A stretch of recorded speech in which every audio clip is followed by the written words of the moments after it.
पांचवें चरण का मतदान होने से पहले आज सबसे बड़ी राजनीतिक जंग शुरू होगी, जिसके लिए सभी पार्टियों ने अपनी पूरी ताकत झोंक दी है। पांचवें चरण में दो सबसे महत्वपूर्ण राज्य हैं, एक है यूपी और दूसरा महाराष्ट्र। यूपी में गांधी परिवार के खिलाफ उनके ही गढ़ में आज अमित शाह ने कांग्रेस को तगड़ा झटका दे दिया। वहीं महाराष्ट्र में पीएम मोदी के खिलाफ इंडी गठबंधन ने शक्ति प्रदर्शन किया। महाराष्ट्र में पीएम मोदी वर्सेस ऑल की जंग की तस्वीरें आपको आगे दिखाऊंगा, लेकिन पहले उत्तर प्रदेश की बात करूंगा। कैसे आखिर के 3 चरणों के लिए पीएम मोदी ने माहौल सेट कर दिया है। 2 दिनों में यूपी में पीएम मोदी की ताबड़तोड़ रैलियां यूपी में बीजेपी को क्लीन स्वीप के टारगेट के करीब पहुंचा चुकी है। कल पीएम मोदी ने यूपी में तूफानी अंदाज में 4 चुनावी रैलियां की थी। आज भी उनका यह तूफानी दौरा जारी रहा।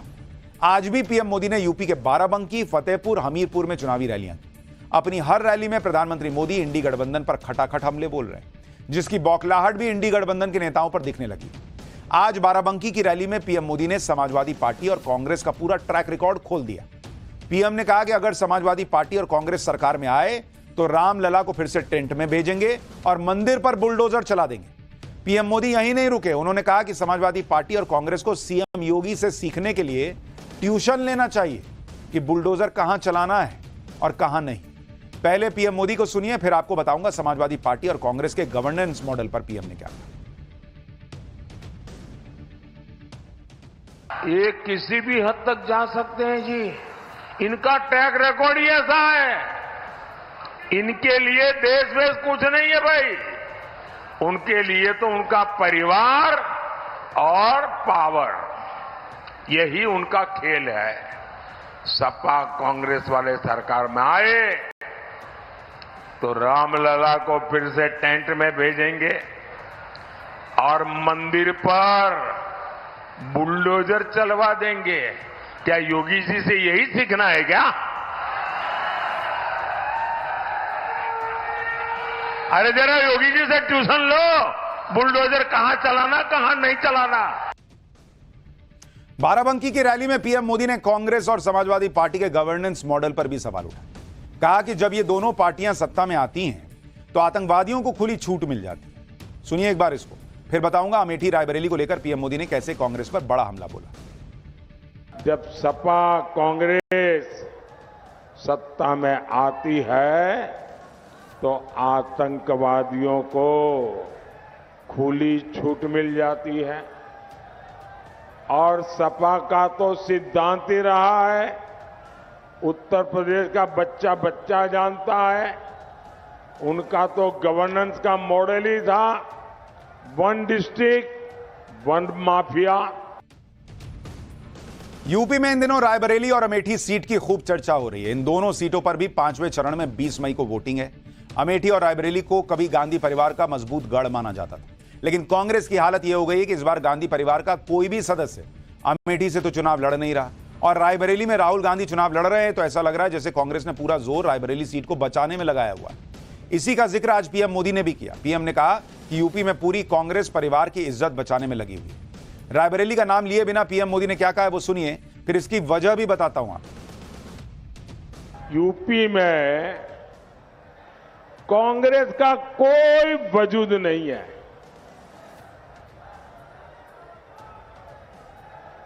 पूरी कांग्रेस परिवार की इज्जत बचाने में लगी हुई है, लेकिन फिर भी हर चुनाव में 2 लड़कों की जोड़ी लॉन्च हो जाती है, क्योंकि कांग्रेस और सपा दोनों की कुंडली मिलती है, सारे गुण मिलते हैं।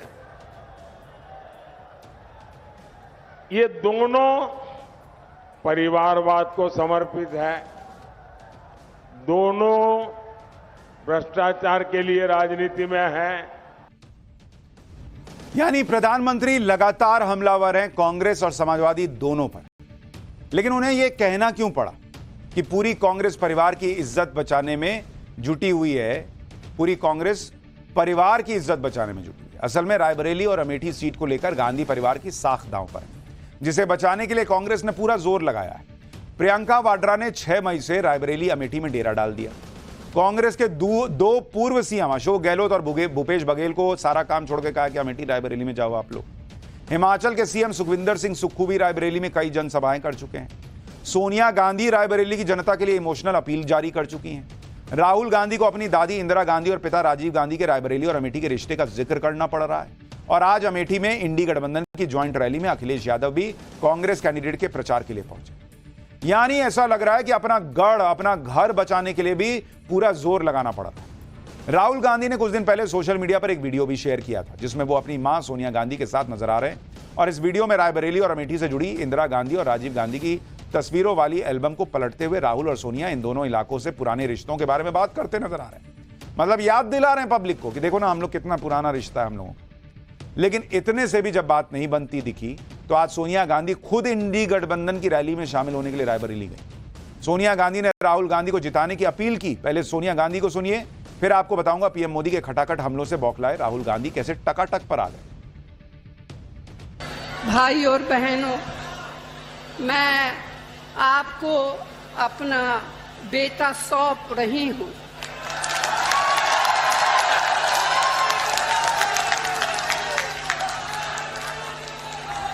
अपना बेटा सौंप रही हूं, जैसे आपने मुझे अपना माना, वैसे ही राहुल को अपना मान कर रखना है। ये राहुल आपको निराश नहीं करेंगे। यानी सोनिया गांधी को इमोशनली ये बोलना पड़ रहा है कि मेरा बेटा आपके पास सौंप रही हूं, ये आपको निराश नहीं करेगा। मतलब पब्लिक में ये मैसेज है, ये अमेठी को निराश कर चुके हैं, तो सोनिया गांधी को यकीन दिलाना पड़ रहा है कि ये निराश नहीं करेगा। राहुल गांधी भी आज अपने पूरे परिवार के साथ रायबरेली में नजर आए। परिवार का साथ मिला तो राहुल गांधी ने प्रधानमंत्री मोदी को लेकर बड़ा दिलचस्प दावा भी कर दिया। राहुल गांधी ने कहा कि वो प्रधानमंत्री मोदी से जो चाहे वो बुलवा सकते हैं और इसके लिए उन्हें सिर्फ 2 मिनट लगे। पहले राहुल गांधी को सुनिए, फिर आपको बताऊंगा कांग्रेस के गढ़ में पहुंचे अमित शाह ने कैसे इंडी गठबंधन को बड़ा झटका दिया। जो भी मैं चाहता हूं मैं प्रधानमंत्री के मुंह से बुलवा सकता हूं। मैंने कहा कि हम बैंक अकाउंट में टकाटक पैसा डालेंगे। नरेंद्र मोदी अपने भाषण में कहते हैं टकाटक। आप मुझे बताओ क्या बुलवाना है नरेंद्र मोदी से, मैं कल बुलवा देता हूं। 2 मिनट लगेंगे। और अगर कुछ नहीं बुलवाना है वो भी बता दो। अपने गढ़ को बचाने के लिए पहले ही कांग्रेस के पसीने छूटते नजर आ रहे, उस पर आज रायबरेली पहुंचे अमित शाह ने कांग्रेस और इंडी गठबंधन की टेंशन को और भी ज्यादा बढ़ा दिया। अमित शाह की चुनावी रैली से पहले रायबरेली की ऊंचाहार विधानसभा सीट से समाजवादी पार्टी के विधायक मनोज पांडे बीजेपी में शामिल हो गए। मनोज पांडे यूपी में हुए राज्यसभा चुनाव के दौरान समाजवादी पार्टी से दूरी बना चुके थे। उन्होंने समाजवादी पार्टी पर राम विरोधी होने का आरोप लगाया। मनोज पांडे का बीजेपी में शामिल होना रायबरेली में इंडी गठबंधन के लिए क्यों बड़ा झटका माना जा रहा है, इसकी वजह भी समझिए। मनोज पांडे रायबरेली की ऊंचाहार विधानसभा सीट से लगातार तीसरी बार चुनाव जीत चुके हैं। पहली बार मनोज पांडे ने 2012 में विधानसभा चुनाव जीता, फिर 17 और 22 में विधानसभा चुनाव में बीजेपी की जबरदस्त लहर होने के बावजूद मनोज पांडे जीत गए। मनोज पांडे को बीजेपी में शामिल करवाकर अमित शाह ने इंडी गठबंधन को बड़ा झटका तो दिया ही, इसके साथ ही अमित शाह ने यह भी साफ कर दिया कि अमेठी रायबरेली सीट किसी परिवार को विरासत में मिली सीट नहीं है। सुनिए अमित शाह को। फिर सीएम योगी ने कांग्रेस और समाजवादी पार्टी के गठबंधन को लेकर क्या नया नाम दिया है वो भी दिखाता हूं। कह रहे हैं कि रायबरेली और अमेठी की सीट हमारे परिवार की सीट है। आज मैं पूछने आया हूं, किसने विल में दी भाई सीट? ये सीट किसी परिवार की नहीं है, रायबरेली और अमेठी के गरीब युवाओं का सीट है। जो रायबरेली वाले चाहेंगे, अमेठी वाले चाहेंगे, वो ही संसद में जाएगा।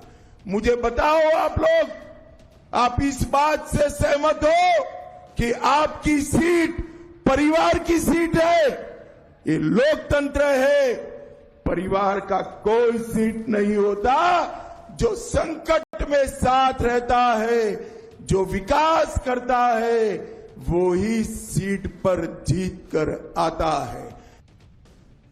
उधर सीएम योगी का तूफानी प्रचार जारी है। आज अयोध्या की चुनावी रैली में सीएम योगी ने समाजवादी पार्टी और कांग्रेस गठबंधन पर बड़ा हमला बोला। सीएम योगी ने इस गठबंधन को नया नाम भी दिया।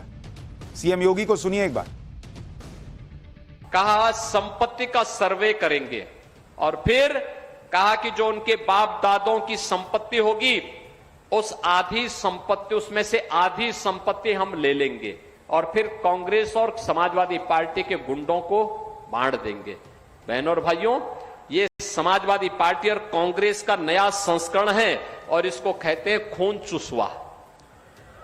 आपने सुना होगा ना, बहुत बार नाम आते हैं अलग अलग। कभी लोग अफवाह फैलाते हैं बाल नचुआ का, बाल नुचुआ यही बोलते हैं ना, ये अफवाह गांव में चलती है और ये खून चुसवा संस्करण है इनका।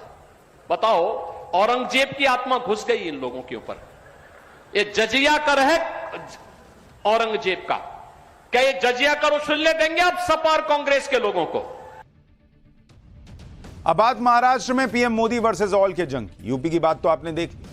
आज मुंबई के शिवाजी पार्क में प्रधानमंत्री मोदी ने एक बड़ी चुनावी रैली की। इस रैली में पहली बार एमएनएस प्रमुख राज ठाकरे भी नजर आए।